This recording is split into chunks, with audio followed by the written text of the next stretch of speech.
Сәлем достар, қалайсыздар? Жағдайларыңыз жақсы ма? Бүгін сіздерге мен құрақтың кезекті бір түрін көрсеткім келіп отыр. Менімен бірге болыңыздар, ал кеттік. Бізге керекті заттар: тігін машинасы 4x4, 5,5-да 5,5, 7-де 7, 9-да 9, шыт мата, қалам, қайшы, сызғыш қажет.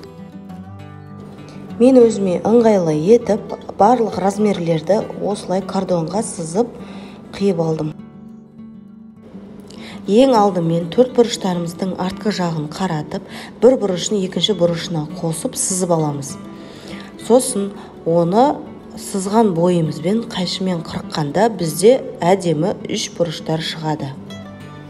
Шыт матаның дәл ортасын анықтау үшін 2 бұрышын бір-біріне қосамыз.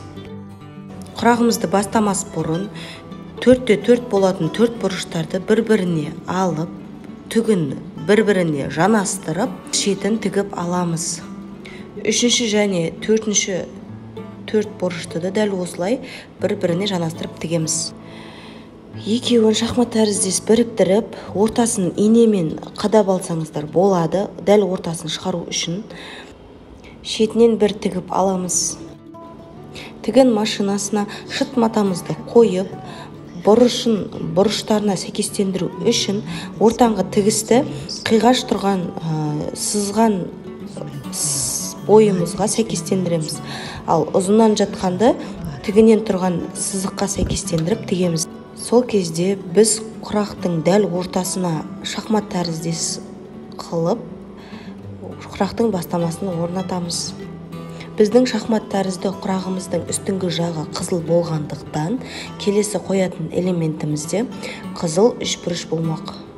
Қызылдан кейін міндетті түрде ақ 3 бұрышты тігеміз. Одан кейін тағы қызылды тігеміз, сосын ақты тігеміз. Дәл осылай реттілікпен жалғастырып, құрағымызды соңына дейін тігіп шығамыз.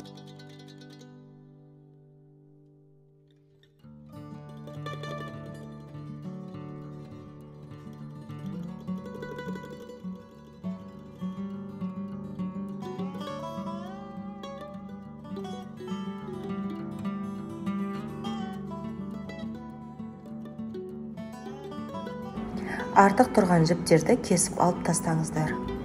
Соңғы ақ 3 бұрышымызды тігіп болғаннан кейін міндетті түрде матамызды жиегін бекітіп тігіп шығамыз.